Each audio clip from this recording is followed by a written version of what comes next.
మార్కెట్లో ఏ కోర్స్ చేసినా రెండేళ్ల ముచ్చటే. కానీ ఏఐ అండ్ డేటా సైన్స్ నేర్చుకుంటే రాబోయే 10 ఏళ్ల వరకు మీ కెరియర్ కి తిరుగుండదు. అది ఒక్క ఇన్నోమాటిక్స్ తోనే సాధ్యం.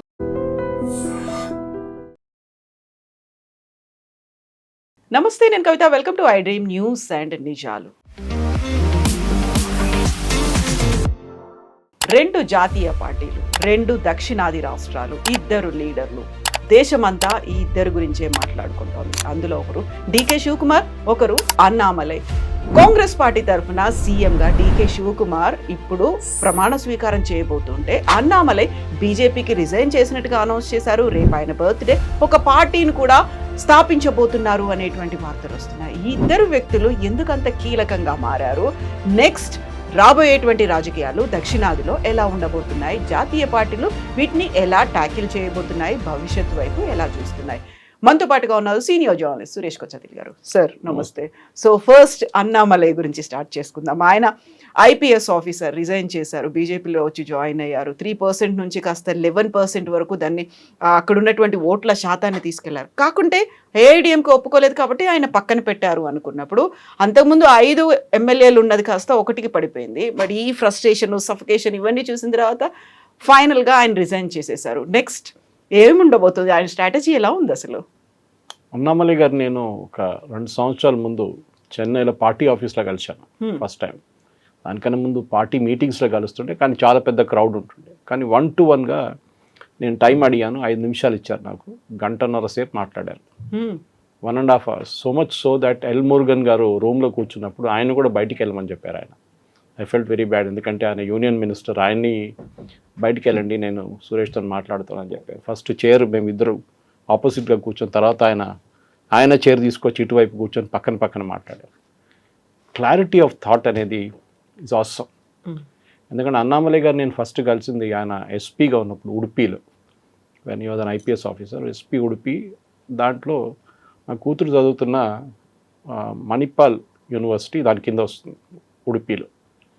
అక్కడ పెద్ద ప్రాబ్లం ఉండే.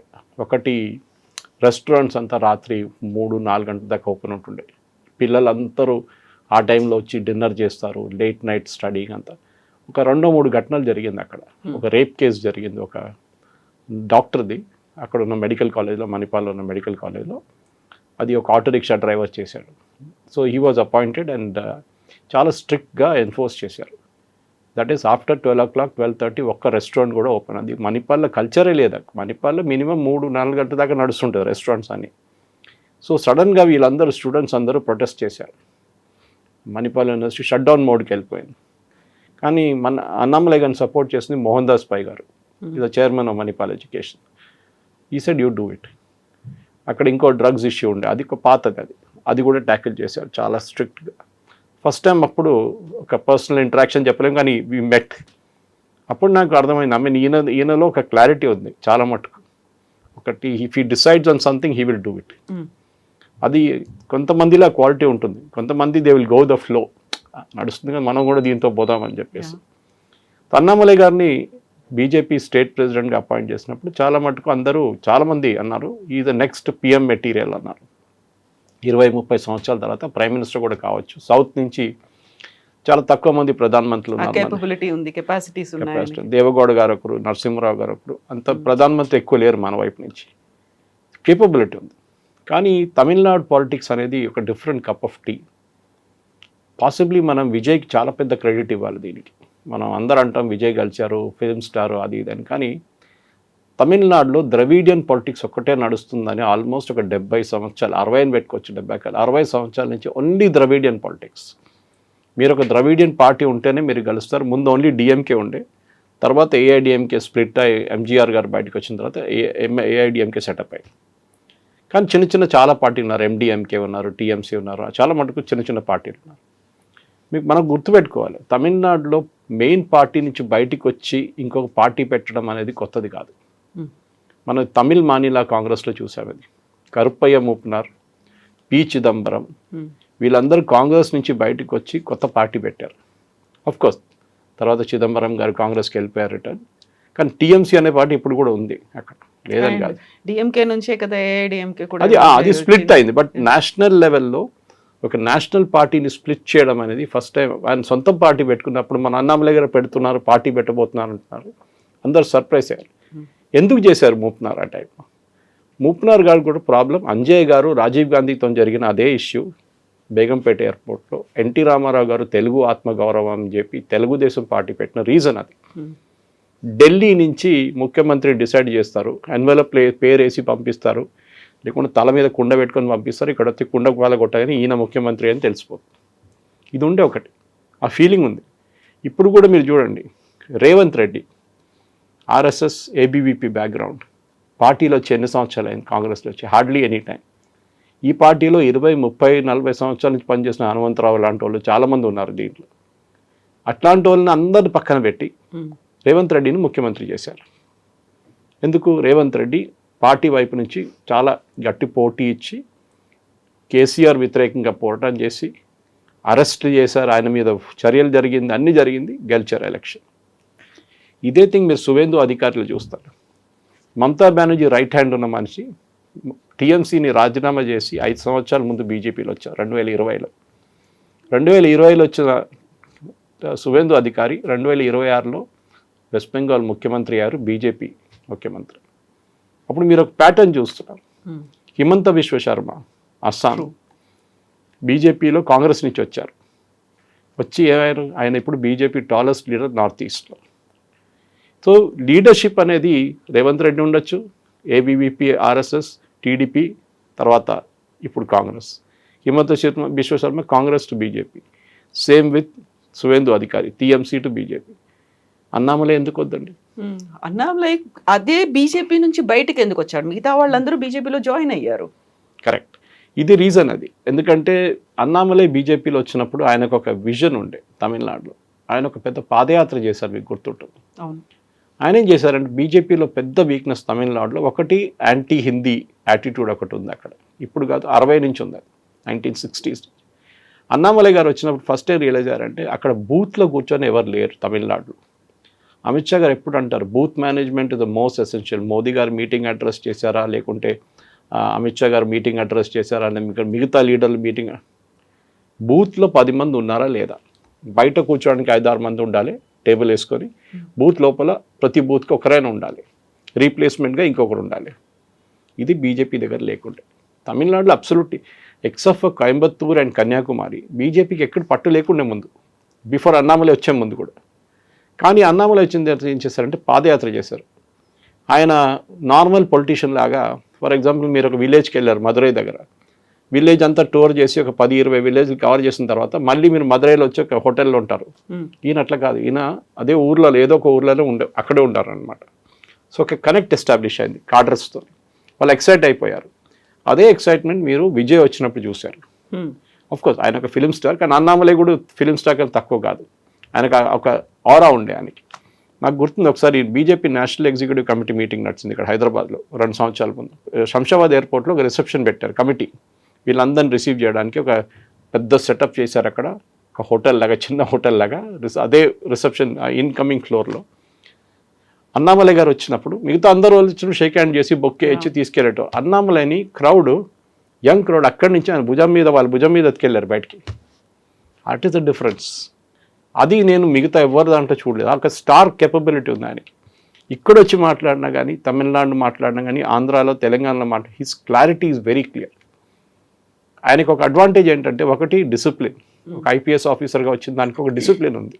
ఏ పని చేసినా కానీ టైమ్లీ చేస్తారు. సో ఇదే ఆయన బూత్ చేస్తే, ఆయన ప్రతి బూత్లో తమిళనాడులో ప్రతి కాన్స్టిట్యున్సీలో 10 మందిని సెలెక్ట్ చేసి ట్రైనింగ్ ఇచ్చారు. ఆయన డైరెక్ట్ కాదు, ఇండైరెక్ట్గా ట్రైనింగ్ ఇప్పించారు వాళ్ళకి.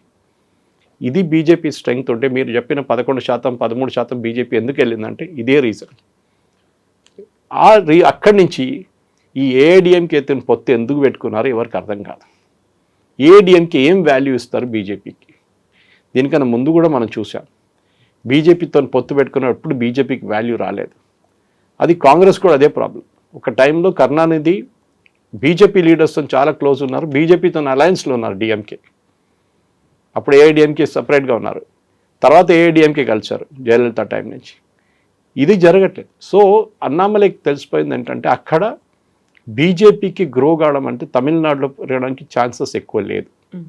ఒకటి వాళ్ళ దగ్గర ఒక వాళ్ళ వ్యతిరేకంగా ఒక యాంటీ హిందీ మూవ్మెంట్, ఏదైనా చెప్పంగానే స్టాలిన్ అండ్ ఈవెన్ ఈపీఎస్ కూడా ఒక టైంలో చెప్పేటోళ్ళు వీళ్ళందరూ హిందీ పార్టీ, ఢిల్లీ నుంచి వచ్చిన వాళ్ళు, ఉత్తర భారతదేశానికి చెందిన పార్టీ. యాజ్ ఇట్ ఈస్ తమిళనాడులో యాంటీ హిందీ సెంటిమెంట్ చాలా ఉన్నాయి. మనలా కాదు, తెలంగాణలో ప్రాబ్లం లేదు మనకి, అక్కడ ఉంది. ఇప్పుడు కాదు, 60s నుంచే బ్యాంక్ మీద రాసిన బోర్డు హిందీలో ఉంటే దాన్ని టార్ కొట్టేస్తారు. రైల్వే స్టేషన్కి వెళ్ళి హిందీ పేరు ఉంటే దాన్ని బ్లాక్ పెయింట్తో కొట్టేస్తారు. ఇదంతా జరుగుతుండే. సో ఇప్పుడు కూడా అదే. సో నీట్ ఎగ్జామ్ పెట్టినప్పుడు దాని వ్యతిరేకంగా తమిళనాడు కోర్టుకి వెళ్ళారు, ఇంకెవరు వెళ్ళలేదు కోర్టుకి. Only state which vent. ఎందుకంటే ఏదైనా నార్త్ ఇండియా చేస్తే అది తప్పు, మాకు డబ్బులు రాలేదు, మేము చదువుకున్న వాళ్ళం, మాకు 100 రూపాయలు పంపిస్తాం, మాకు 14 రూపాయలు ఇస్తున్నారు, యూపీకి 120 ఇస్తున్నారు. ఇదొక లాజిక్ స్టాలిన్ చాలా మటుకు యూజ్ చేశారు. కానీ విజయ్ వచ్చినప్పుడు ఏం జరిగిందంటే ఇదంతా పక్కన వెళ్ళిపోయింది. ఈ ద్రవిడియన్ మూవ్మెంట్, యాంటీ హిందీ అంతా. ఇఫ్ యూ సీన్ విజయ్, ఆయన ఎక్కువ యాంటీ హిందీ గురించి మాట్లాడారు అసలు. ఈ గేవ్ అ ప్రామిస్ అంతే. సో అక్కడున్న యంగ్స్టర్ ఎస్పెషలీ వాళ్ళకి ఒక ఫ్రెష్ ఫీలింగ్ లాగా వచ్చింది. అరే వీళ్ళతో బోర్ కొట్టేస్తుంది, నాన్న కొడుకు స్టాలిన్ అండ్ ఉదయనిధి, ఇటువైపు ఈపీఎస్ ద డల్ ఫెలో, వీళ్ళతో ఎవరితో పనికిరాదు, యంగ్స్టర్స్ వచ్చారుగా చేద్దాం. నాకు తెలిసిన మటుకు పర్సనల్ ఫ్రెండ్స్ కవిత గారు చెన్నైలో ఈసారి బీజేపీ క్యాండిడేట్స్ ఓట్ చేయకుండా టీవీకి ఓట్ చేశారు. వాళ్ళు ఏమన్నారంటే బీజేపీ గెలవరు, ఎట్లయినా అన్నామలై లేరు, ఈపీఎస్తో పనికిరాదు, ఈపీఎస్ సీట్లు కూడా ఇవ్వలేదు బీజేపీకి, 22 సీట్లు అంతా ఇచ్చారు, అది కూడా ఓడిపోయిన సీట్లు ఇచ్చారు. వేరే స్ట్రెంగ్త్ ఉన్న సీట్లు కన్యాకుమారి కానీ కోయంబత్తూర్, ఇక్కడ బీజేపీకి సీట్లు ఎక్కువ ఇవ్వలేదు. ఆ రోజు అన్నామలై అన్నారు, we are been given losing seats, మేము లాస్ట్ టైం గెలిచిన సీట్లు కూడా మాకు 5 సీట్లు ఇవ్వలేదు, 5 సీట్లు ఇవ్వలేదు మాకు. ఇక్కడే వచ్చింది అనమాట, అక్కడ ఫ్రిక్షన్ వచ్చింది. న్యాచురల్లీ అన్నామలైని ఎందుకు పక్కన పెట్టారు ఈపీఎస్ అందరికి తెలుసు. అన్నామలైకి ఒక స్టార్ వాల్యూ ఉంది, అన్నామలై నాకన్నా షైన్ చేస్తాడని ఈపీఎస్కి ఎప్పుడు భయం ఉండే. మీకు గుర్తుంటుంది, ఒక ర్యాలీ ఉండే మరీనాలో ఒక 3 సంవత్సరాల ముందు మోదీ గారు అడ్రస్ చేశారు. ఆ ర్యాలీలో ఈపీఎస్ ఉన్నారు, మోదీ ఉన్నారు, అన్నామలై ఉన్నారు, ఇంకా చాలామంది లీడర్స్ ఉన్నారు, తమిళనాడు బీజేపీ ఏఐడిఎంకే నుంచి అందరు మాట్లాడారు. కానీ దాని తర్వాత అన్నామలై మాట్లాడతారని కానీ మొత్తం క్రౌడ్ వర్కప్ అయిపోయారు. అప్పుడే మోదీ గారు ఎంటర్ అయ్యారు. ఆ టైంలోనే ఆయన చూసి ఆయన ఫేస్ మీద ఒక రియాక్షన్ ఉండే, ఇదేంట్రా అని చెప్పేసి. ఆయన అనుకున్నాడు ఫస్ట్ ఆయన్ని వెల్కమ్ చేస్తున్నాను అనుకోండి, కాదు అన్నామలైకి స్పీచ్ కోసం వెయిట్ చేస్తున్నాను అనమాట. యూజువల్లీ ప్యాటర్న్ ఎట్లా ఉంటుందంటే ఎలక్షన్ ర్యాలీస్లో కానీ దేంట్లోనే కానీ మోదీ గారు రాగానే ఆయన మాట్లాడతారు. అప్పుడు దాకా మిగతా అందరూ ఫినిష్ చేసేస్తారు వాళ్ళ స్పీచెస్. కరెక్ట్, ఆయన వచ్చి ఆ 10 నిమిషాలు మాట్లాడి ఆయన వెళ్ళిపోతారు. ప్రధానమంత్రి గారు అంత టైం ఉంటుంది. ఆ రోజు అన్నామలై 15 నిమిషాలు మాట్లాడి మోదీ గారు కూర్చొని వింటున్నారు. అది కూడా తమిళ్లో చెప్పారు, ఆయన తమిళ్లో మాట్లాడారు అన్నామలై. ఇది అన్నామలై దగ్గర ఉన్న ఒక positive image. Non corrupt, absolutely చాలా ఆనెస్ట్ మనిషి, 10 పైసలు in fact IPS I don't think is getting the pension also. వాళ్ళకి మినిమం 20-25 ఇయర్స్ సర్వ్ చేయాల్సి వస్తుంది పెన్షన్ రావడానికి కూడా, అది కూడా లేదు. కానీ ఆయనకు ఏంటంటే ఇప్పుడు ఒక ఫీలింగ్ వచ్చింది, నేను ఈ బీజేపీ పేరు పెట్టి ఓట్లు తెచ్చుకోలేరు తమిళనాడులో. ఒకటి తమిళనాడు లోకల్ పాలిటిక్స్, బీజేపీలో ఉన్న నేతలు వీళ్ళెవరిని అన్నామలైని పైకి రానియరు. రెండవది బీజేపీ పేరు పెట్టి నేను ఓట్లు అడగలేను తమిళనాడులో. So I have to go a new route. What is that route మనకు తెలియదు. ఇప్పుడు నిన్న అమిత్ షా గారిని కలిశారు, అమిత్ షా గారు ఉండమన్నారంట. సో నిన్న ఈవినింగ్ రిటర్న్ రావాలండే కానీ క్యాన్సిల్ చేసి ఇవాళ ఉంటున్నారు. నైనా నాగేంద్రని పిలిపించారు, ఆయన ట్రివాండ్రంలో ఉన్నారు, ఆయన నిన్న రాత్రి చేరుకున్నారు ఢిల్లీకి. ఆయన దగ్గర రాజీనామా చేసి అధ్యక్ష పదవిని I don't think you should take it. నా ఒపీనియన్ అది. ఎందుకంటే డిఫరెన్స్ ఏం లేదు. ఓకే, ఆయన పార్టీ క్యాడర్ని ఎంతూస్ చేస్తారు మళ్ళీ ఇదంతా, కానీ అప్పుడు కూడా యాంటీ హిందీ ఫీలింగ్ ఉంటుంది ఒకటి. అన్నామలై గారు అది కాకుండా విజయ్ వ్యతిరేకంగా ఇంకొక పార్టీ పెట్టి ఫస్ట్ ఒక ఎన్జిఓ లాగా స్టార్ట్ చేసి, అదే ఆయన ప్లాన్ అనమాట. ఇంకా 5 సంవత్సరాలు ఉంది కదా ఎలక్షన్కి. ఒక ఎన్జిఓ లాగా పెట్టి బిల్డప్ చేసి దాన్ని ఒక పొలిటికల్ అవుట్ఫిట్గా కన్వర్ట్ చేసుకొని విజయ్ వ్యతిరేకంగా ఆయన పోటీ చేస్తే డెఫినెట్గా he will do very well. దాంట్లో బీజేపీని ఒక జూనియర్ పార్ట్నర్గా చేర్చుకుంటారు. వాళ్ళకు ఒక 20 సీట్లో పోటీ చేయడానికి కాంగ్రెస్కి ఇచ్చినట్లనే డిఎంకే వాళ్ళు ఇచ్చినట్లు. Then it becomes a different contest. Because next ఎలక్షన్లో డిఎంకే ఉండరు, ఏఐడిఎంకే ఉండరు, ఉంటే కూడా మైనర్ ప్లేయర్లు అయిపోతారు. ఇది ఇప్పుడు ఫస్ట్ లోక్సభ ఎలక్షన్ వచ్చేటప్పుడు టెస్ట్ వస్తుంది 3 సంవత్సరాల తర్వాత. దాని తర్వాత next will be the assembly election, దాని 2 సంవత్సరాల తర్వాత. This will be the main thing. 2031లో జరిగే ఎలక్షన్ టైంలో అప్పుడు తెలిసిపోతుంది మనకి ఎట్లా జరుగుతుంది. So I think Annamalai's plan of action చాలా క్లియర్ ఉంది. ఇఫ్ ఈ రిమైన్స్ ఇన్ బీజేపీ ఓకే, కానీ ఒక లిమిటెడ్ గ్రోతే ఉంటుంది ఆయనకి బీజేపీలో ఉంటే కూడా. ఆయన బయటికి వెళ్ళి ఒక పార్టీ పెట్టడం మంచిది, కానీ బీజేపీకి పెద్ద లాస్, దాంట్లో డౌట్ లేదు. తమిళనాడులో బీజేపీకి లీడర్స్ అని ఎవరు లేరు. ఒకసారి తమిళిసై సౌందరరాజన్ పెట్టారు, షీఈస్ ఒక లీడర్షిప్ మెటీరియల్ కాదు ఆమె. నయనన్ నాగేందర్ పెట్టారు, హీఈస్ అబ్సల్యూట్లీ యూస్లెస్. ఇట్లాంటి ఎవరు ఉన్నారు వాళ్ళ దగ్గర? పొన్ రాధాకృష్ణన్ గారు ఉన్నారు, ఆయన ఒకసారి కన్యాకుమారి వైపు నుంచి గెలిచారు, నాట్ ఎ లీడర్షిప్ మెటీరియల్. ఆయన యూనియన్ మినిస్టర్ కూడా ఉన్నారు. తమిళనాడులో బీజేపీ దగ్గర ఎవరు లేరు, ఎందుకంటే తమిళ్ పాలిటిక్స్ అనగానే కరిష్మా మీద నడుస్తుంది. ఎంజి రామచంద్రన్, జయలలిత, కరుణానిధి కూడా for example, you can take him also as a star. ఇట్లాంటి ఇప్పుడు విజయ్, ఇట్లాంటి ఒక కరిష్మా మీద నడుస్తున్న పార్టీ అన్నమాట. స్టాలిన్ కూడా ఒకటేసారి గెలిచారు ఈసారి, అంతే, ఈ డెంట్ విన్ రిపీట్. కానీ ఎంజీఆర్ గారు వచ్చినప్పుడు ఆ ఒక వేవ్ అండ్ అక్కడ చూడండి చాలా క్లియర్ అవుతారు. Very surprisingly MGR is not a Tamilian, అవును, ఆయన మలయాళీ, సిలోర్ నుంచి వచ్చిన మలయాళీ. Jayalalithaa is a Kannadiga. కరుణానిధి అందరు చెప్తారు గుంటూరు నుంచి వచ్చిన మనిషి అని చెప్తారు, నాకు I really don't know, but చాలా మంది చెప్పారు నా దగ్గర. తమిళ్లో ప్రాబ్లం లేదు, కానీ వాళ్ళకి నార్త్ ఇండియన్ అనగానే ఇంకేదో ప్రాబ్లం వచ్చేస్తుంది వాళ్ళకి. హిందీ అనగానే no no no no Hindi నై, ఇది ప్రాబ్లం. సో అది ఓవర్కమ్ చేయడానికి బహుశా ఒక స్ట్రాటజీ ఉండొచ్చు నేను అనుకుంటున్నాను. అండ్ గతంలో జరిగిన ఎన్నికల్లో కూడా అన్నామలైని రసమలై అన్నారు, ఆయన బాగా ప్రొవోక్ చేశారు, పోక్ చేసినటువంటి పరిస్థితి. ఆ తర్వాత ఈయన అధ్యక్షుడి నుంచి మార్చిన తర్వాత రాజ్యసభకు పంపిస్తారు అనుకున్నారు, అవి జరగలేదు. బట్ ఇప్పుడు ఈయన ఒక డెసిషన్ తీసుకున్న తర్వాత ఆల్రెడీ ఉన్నటువంటి ద్రవిడ సిద్ధాంతాన్ని కాదనే విజయ్కి కట్టబెట్టారు. ఇప్పుడు ఆ రెండింటినీ కాదని విజయ్ ఒకటి ఫాలో అవుతున్నాయి, రెండింటినీ కాదని ఇంకొక సరికొత్త ఎజెండా. ఎంత యూత్ అనుకున్నప్పటికీ యూత్లో కూడా స్ప్లిట్ అనేది తీసుకోవాలి. ఏ ఎజెండాతో ముందుకెళ్తారు? మళ్ళీ యాంటీ హిందీ అంటారా? ఇప్పుడు ఆల్రెడీ 3 లాంగ్వేజ్ సిబిఎస్లో పెడుతున్నారంటేనే దాన్ని వ్యతిరేకించారు అంటేనే అక్కడ మళ్ళీ ఆయన లాంగ్వేజ్లనే ఎత్తుకున్నారు అనిపిస్తుంది. నెక్స్ట్ ఏ ఎజెండా, ఏ స్ట్రాటజీతో ముందుకెళ్తారు? ఒక క్వశ్చన్ మార్క్, ఒక ఛాలెంజ్ లాగే ఉంటుంది కదా. అన్నామలై గారు దీనికన్నా ముందు కూడా బీజేపీలో జాయిన్ చేసే ముందు కూడా ఆయనకు ఒక ఎన్జిఓ ఉండే, విలేజ్ బేస్డ్ ఎన్జిఓ. అంటే అక్కడున్న యంగ్స్టర్స్ని రూరల్ ఎన్వైరన్మెంట్లో అక్కడ ఎంటర్‌ప్రెన్యూర్స్గా క్రియేట్ చేయడం. ఎందుకంటే he studied from PSG college of technology Coimbatore, so is engineer by profession technically. So అట్లాంటి మనిషి ఒక ఆయనకి హీ హాజ్ అ నాలెడ్జ్ చేయడానికి ఇదంతా రూరల్ ఆయనకి రూరల్ అంటే చాలా ఇష్టం. ఆయన అన్నారు, నేను పాలిటిక్స్లో లేకుండా నేను అగ్రికల్చర్ చేస్తాను, మా ఫాదర్ వాళ్ళందరూ ఒక ఫార్మింగ్ కమ్యూనిటీ నుంచి వస్తారు వాళ్ళు, సో రైతుగా ఉండి నేను అదే పని చేస్తాను అని చెప్పారు. సో బహుశా ఆయన అదే ఎన్జిఓని రివైవ్ చేస్తారేమో మళ్ళీ ఇంకోసారి, రివైవ్ చేసి అక్కడి నుంచి ఒక పొలిటికల్ అవుట్ఫిట్గా మార్చుకుంటారు. ఎస్, మొన్న జరిగినప్పుడు 3 లాంగ్వేజ్ పాలసీ గురించి మాట్లాడను, అన్నామలై క్రిటిసైజ్ చేసి చాలామంది ఇదేంటి అన్నామలై క్రిటిసైజ్ చేస్తున్నారు, మోదీ గవర్నమెంట్ తీసుకొచ్చిన పద్ధతి కదా. తమిళనాడులో అది పనికొస్తుంది. తమిళనాడులో మీరు సపోర్ట్ చేశారనుకోండి ఆ పాలసీని, దెన్ మీ పొలిటికల్ ఫ్యూచర్ లేదు అక్కడ. ఇది మనం చూసుకుంటూ వస్తున్నది. అఫ్కోర్స్ దాంట్లో ఒక మిస్అండర్స్టాండింగ్ ఉంది ఆ 3 లాంగ్వేజ్ పాలసీలో. అది యాక్చువల్ తమిళ్కి బెనిఫిషియల్, కానీ అక్కడున్న పొలిటీషియన్స్ అట్లా చూడరు కదా. వాళ్ళు దాని నుంచి ఏమైనా మోదీ తీసుకొచ్చారు కదా పద్ధతి, సో దీన్ని వ్యతిరేకించాలి, అదొక పాలసీ. కానీ నాకు అన్నిటికంటే ఎలక్షన్లు ఏం నచ్చిందంటే ఒక విజయ్ గెలిచారు అదొకటి, కానీ ద్రవిడియన్ మూమెంట్, ఇప్పుడు దాకా మనం అనుకున్న ద్రవిడియన్ మూమెంట్ని ఎవరు ముట్టలేరు. It's a part of Tamil culture అనుకున్నాం. ఈవి రామస్వామి నాయక టైం నుంచి అన్నాదురై కరుణానిధి స్టాలిన్, ఇది నడుస్తుంటే వస్తుంది. అది in between Jayalalithaa and MGR also వాళ్ళు they kept that thing, Dravidian politics, all India Dravida ఉండేట కడహం. సో అది ఉంది, వాళ్ళు ద్రవిడ ఉండేట కడహం అని ఉంది. సో డెఫినెట్గా ఐ థింక్ అన్నామలై గారికి ఇప్పుడు ఆ పొలిటిక్స్ ఎట్లా ఆడాలని అర్థమైపోయింది. బహుశా ఆయన ఫస్ట్ టైం పార్టీకి వచ్చినప్పుడు, ఆయన గ్రీన్ హార్న్గా ఉన్నప్పుడు పాలిటిక్స్ అనేది ఎట్లా ఆడాలని ఆయనకు అర్థం కాలేదు. ఇప్పుడు ఆయన అర్థం చేసుకున్నారు. ఎస్, తమిళ్లో ఉన్నప్పుడు తమిళనాడు లాగా మాట్లాడారు, ఇంగ్లీష్లో చెప్తారు when you are in Rome do as the Romans do అని. దిస్ ఎగ్జాక్ట్లీ ఇప్పుడు అదే చేస్తున్నారు. అండ్ చూద్దాం, మనం ఇంకా డిసైడ్ కాలేదు. As we are recording this programme మనకు తెలియదు బహుశా ఏం డిస్కషన్ జరగబోతుందో.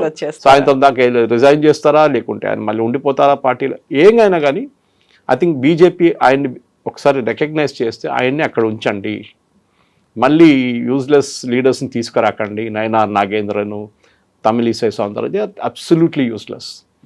కావాలంటే ఇంకా కొంతమంది యంగ్స్టర్స్ని తీసుకురండి పార్టీలో. కేరళలో చూడండి, ఏకే యాంటనీ కొడుకు బీజేపీలో ఉన్నారు, Antony young leader from the Christian community బీజేపీలో ఉన్నారు. ఇప్పుడు అడగొచ్చు వీళ్ళందరూ క్రిస్టియన్ బీజేపీలో ఏం చేస్తున్నారు కేరళని? They are building the next generation. ఇప్పుడు కాకపోతే 20 సంవత్సరాల తర్వాత వీళ్ళు లీడర్గా తయారవుతారు.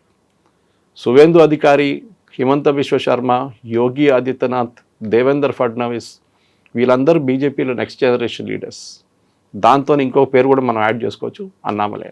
ఇప్పుడు కర్ణాటక కాంగ్రెస్ డికే శివకుమార్ ఈ రోజు స్వేరింగ్ ఇన్ సెరమనీ అవుతోంది.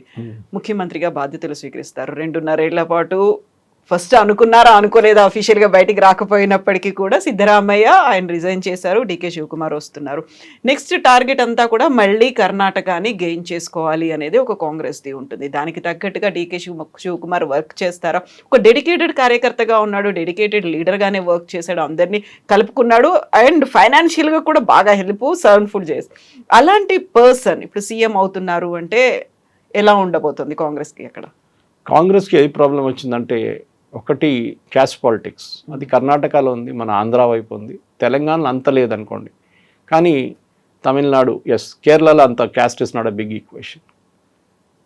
ఒక్కలిగా లింగాయట్ వీళ్ళిద్దరు నడిమిట్లోనే ముఖ్యమంత్రి పొజిషన్ వేరీ అవుతుంది. నిజలింగప్ప గారి టైం నుంచి దేవరాజర్స్ బ్యాక్వర్డ్ క్లాస్ మినిస్టర్ వచ్చినప్పటికీ నడిమిట్లో చాలా మటుకట్టు జరిగింది. Ramakrishna Hegde possibly the only non BJP ఆ టైంలో ఉన్న నాన్ కాంగ్రెస్ ముఖ్యమంత్రి గారు వచ్చారు ఆయన.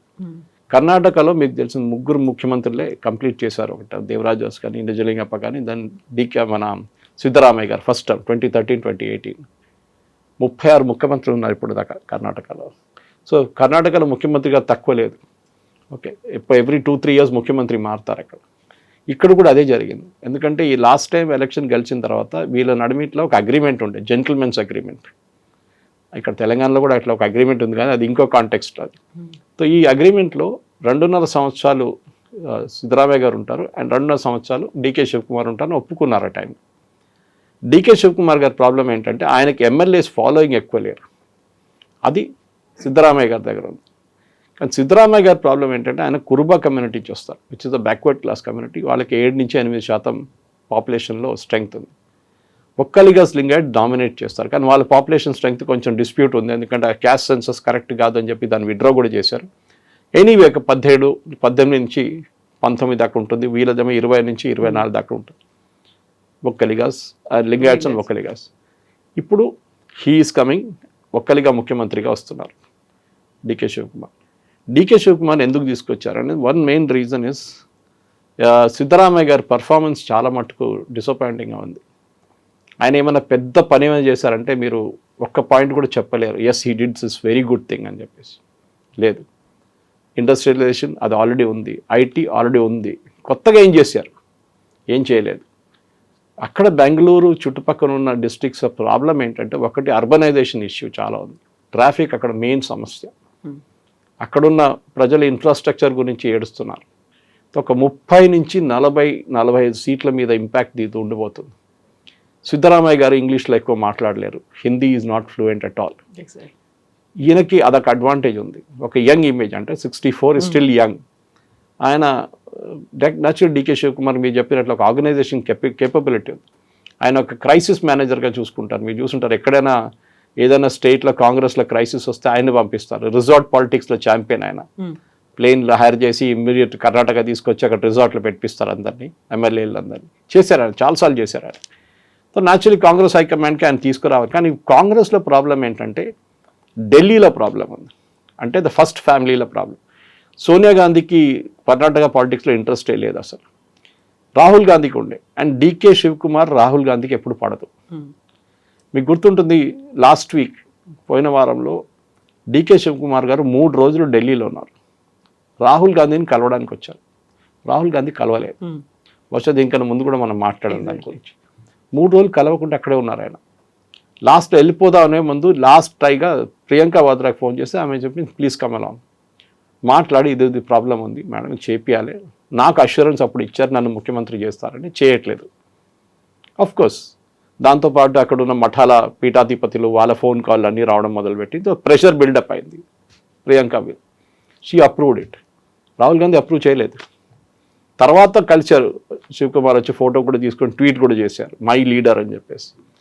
కానీ ప్రాబ్లం ఏంటంటే కర్ణాటకలో ఈ అక్కడున్న పాలిటిక్స్లో చాలా మట్టుకు డీకే శివకుమారే నడిపిస్తున్నారు. బ్యాక్ రూమ్ బాయ్ అంట, మన చంద్రబాబు నాయుడు గారు ఎన్టీ రామారావు గారితో ఎట్లా ఉన్నారు, అదే బ్యాక్ రూమ్ బాయ్లో డీకే శివకుమార్ ద ఛాంపియన్. ఇప్పుడు ఒక యాంటీ ఇన్కంబెన్సీ బిల్డప్ అయింది. ఇంకా ఒక 2 సంవత్సరాలు ఎలక్షన్ రాబోతుంది. ఏం చేస్తారు? బిగ్ ఛాలెంజ్ కాంగ్రెస్కి. ఎందుకంటే బీజేపీ వైపు వీళ్ళకి ఒకటే అడ్వాంటేజ్ కాంగ్రెస్కి ఏముందంటే బీజేపీ వైపు లీడర్లు ఎవరు లేరు. Yediyurappa is only tall leader. దాని తర్వాత వచ్చిన వాళ్ళందరూ షియర్ వేస్ట్. అది బొమ్మాయి ఉండొచ్చు, జగదీష్ షెట్టార్ ఉండొచ్చు, ఎవరైనా కానివ్వండి, వీళ్ళు వచ్చిన వాళ్ళందరూ అబ్సల్యూట్లీ యూస్లెస్గా ఉన్నారు. ఎవరు లీడర్షిప్ మెటీరియల్కి లేరు వాళ్ళ దాంట్లో. కానీ బీజేపీకి అన్నిటికంటే పెద్ద అడ్వాంటేజ్ అంటే జేడీఎస్ వీక్ అయిపోయింది అక్కడ కంప్లీట్గా. జేడీఎస్ని కుమారస్వామిని తీసుకెళ్లి యూనియన్ గవర్నమెంట్లో పెట్టించారు, దేవేగౌడ గారిని రాజ్యసభ ఇచ్చారు, ఇప్పుడు ఆయన అక్కడి నుంచి రిటైర్ అయిపోయారు. జేడీఎస్ ఒక 5-6 సీట్లు కూడా ఇప్పుడు గెలవలేరు, ఆ పరిస్థితిలో వచ్చేసారు వాళ్ళు. BJP ensured that. అదే గేమ్ ఇప్పుడు వాళ్ళు మహారాష్ట్రలో ఆడుతున్నారు లోకల్ బాడీ ఎలక్షన్లో. శివసేనని కంప్లీట్గా ఫినిష్ చేసేస్తున్నారు. కర్ణాటకలో కూడా అదే చేస్తారు. సో ఇప్పుడు 2 party race, Congress versus BJP. దీని ముందు JDS used to call the shots అనమాట. జేడీఎస్ బీజేపీకి సీట్లు ఇస్తుండే, తర్వాత బీజేపీ జేడీఎస్కి సీట్లు ఇవ్వడం మొదలుపెట్టారు. ఇప్పుడు ఈసారి జేడీఎస్కి చెప్తాను పక్కన కూర్చో నువ్వేం చేయకపోయి. ఇదే గేమ్ మీరు బీహార్లో చూశారు. నితీష్ కుమార్ లాంటి పవర్ఫుల్ లీడర్ని బీజేపీ కంప్లీట్గా ఎలిమినేట్ చేసేసారు. బీజేపీ నెక్స్ట్ ఎలక్షన్లో జేడీయూ ఉండదు బీహార్లో, వారందరూ బీజేపీ టికెట్ మీద పోటీ చేస్తారు. ఇదే కర్ణాటకలో గేమ్ ఆడుతున్నారు బీజేపీ. సో వచ్చే ఎలక్షన్లో 2 ఆప్షన్స్ జరగవచ్చు. ఒకటి, డీకే శివకుమార్ని ముఖ్యమంత్రి ఫేజ్గా చూపించి కాంగ్రెస్ పోటీ చేస్తారు. బీజేపీ వైపు నుంచి ఎవరు ముఖ్యమంత్రిగా లేకున్నా పోటీ చేస్తారు, మోదీ గారు ఫోటో పెడతారు.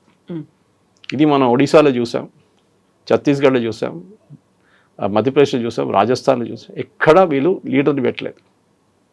ఈవెన్ హర్యానాలో కూడా, ఢిల్లీలో కూడా వితౌట్ ఎనీ సీఎం ఫేస్ వీళ్ళు ఎలక్షన్ పోటీ చేసి గెలిచారు. దాని తర్వాత సీఎంని అపాయింట్ చేశారు. నితిన్ నబీన్ అని ఒక ఆయన ఉన్నాడు అని చాలామందికి తెలియదు, ఆయన్ని బీజేపీ ప్రెసిడెంట్గా చేశారు. ఇది బీజేపీలోని అన్నిటికీ పెద్ద అడ్వాంటేజ్. ఏంటంటే వాళ్ళ బ్రాండ్ ఇస్ మోదీ. కానీ కర్ణాటకలో అది పనిచేస్తుందా లేదా అనేది మనం చూడాల్సింది. నార్త్ ఇండియా, ఈస్ట్ ఇండియాలో పనిచేసింది, కర్ణాటకలో జరుగుతుందా అనేది ఇప్పుడు రాబోయే పెద్ద ప్రశ్న. కాంగ్రెస్కి ఉన్న పెద్ద ప్రాబ్లం అక్కడ లింగాయత్ కమ్యూనిటీ వాళ్ళు ఏం చేస్తారు, ఇప్పుడు ఎలా కంపెన్సేట్ చేయాలి, పాసిఫై ఎలా చేయాలి, వాళ్ళ దానికి ఎవరైనా ఉప ముఖ్యమంత్రి చేస్తారా, ఖర్గే ఫ్యామిలీని ఏం చేస్తారు, బ్యాక్వర్డ్ క్లాస్ నుంచి మళ్ళీ ఎవరినైనా తీసుకురావంటే ప్రియాంక్ ఖర్గేని డిప్యూటీ సీఎం చేస్తారా. కేరళ మోడల్ ఫాలో చేయబోతున్నాం అని చెప్పి ఒక పుకారు విన్నాం మనం. కేరళ మోడల్ ఏముండే, ఈసారి సతీష్ ముఖ్యమంత్రి అయినప్పుడు అక్కడ మొత్తం పాత కంప్లీట్ సీనియర్ లీడర్షిప్ని తీసేశారు. వాళ్ళు ఎవరిని మినిస్టర్షిప్ని కొంతమందిని తీసుకున్నారు అంతే, 3-4. మిగతా అందరు ఫ్రెష్ ఫేసెస్ తీసుకొచ్చారు. ద ఐడియా ఇస్ మన మమతా బెనర్జీకి వచ్చిన అదే ప్రాబ్లం ఈ ఎలక్షన్లో. 74 మంది ఎమ్మెల్యేలని ఆమె రీప్లేస్ చేశారు. ఆమె లాజిక్ ఏముండే, వ్యతిరేకత నా వ్యతిరేకత కాదు, నా మీద వ్యతిరేకత లేదు, ఎమ్మెల్యేల మీద వ్యతిరేకత ఉంది. So she try to push the blame on to the MLAs. అది పోయింది, ఎమ్మెల్యేలు ఓడిపోయారు, ఈమె కూడా ఓడిపోయింది. కర్ణాటకలో అది కావద్దంటే ఇప్పుడు ఈ క్లీనప్ జరగాల్సింది. ఇమ్మీడియట్గా డీకే శివకుమార్ ఇప్పుడు బెంగళూరు చుట్టుపక్కల, he also comes from Kanakapura, it's part of Bengaluru. కానీ ఆయన బెంగళూరు రూరల్ నుంచి గెలిచారు. దాని ముందు రామ్నగర అంటుండే, మన షోలే అక్కడే షూట్ చేశారు. రామ్నగర ఇప్పుడు బెంగళూరు రూరల్ అయిపోయింది. ఇన్ఫ్యాక్ట్ బెంగళూరు రూరల్, రామ్నగర 5 ముఖ్యమంత్రులు ఇచ్చారు కర్ణాటకకి నిజలింగపట్నం నుంచి, last Deve Gowda and Kumaraswamy also. So ముఖ్యమంత్రులు షార్టేజ్ లేదు ఆ ఏరియా నుంచి. దానికోసం డెవలప్మెంట్ చాలా కీగా ఉండబోతుంది. ఎందుకంటే హైదరాబాద్, కర్ణాటక పక్కన పెడితే నార్దర్న్ కర్ణాటక, ఈ 2 reasons Congress strong hold. Southern Karnataka, Mangaluru, Udupi, ఇప్పుడు శివమోగ, ఇదంతా బీజేపీ స్ట్రాంగ్ హోల్డ్స్. ఏం జరుగుతుంది ఈసారి బీజేపీ వైపు నుంచి, ఎవరిని ఫ్రంట్లో పెడతారో ముఖ్యమంత్రి ఫేస్గా, లేకుండా ఎవరిని పెట్టకుండా it will be Modi versus rest of the Congress party. ఎందుకంటే ఎలక్షన్ అనేది ఇప్పుడు నెక్స్ట్ 1.5 yearలో స్టార్ట్ అయిపోతుంది ప్రాసెస్. సో శివకుమార్ గారికి చాలా తక్కువ టైం ఉంది ఇప్పుడు ఇది కంప్లీట్ సెట్ రైట్ చేయడానికి. ఆయన కొత్త పథకాలు అనౌన్స్ చేస్తా అంటున్నారు. పాత పథకాలే ఇంప్లిమెంట్ చేయలేదు, ఇంకా డబ్బులు లేవు, అప్పులు తీసుకున్నారు. సో చాలా మటుకు క్రైసిస్ ఉన్నాయి. కానీ he's a crisis man. So మనం ఒక టైం ఇద్దాం, హనీమూన్ పీరియడ్ ఉంటుంది, ఒక 6 నెలలు కాకపోతే 3 నెలలు హనీమూన్ ఉంటుంది. దాని తర్వాత క్వశ్చన్స్ విల్ బీ స్టార్టెడ్. ఏం చేస్తున్నారు, మీరు ఏం చేయబోతున్నారు అని ప్రశ్నలు అడుగుతారు ప్రజలు. Yes, sir. Thank you so much, sir. Thank you.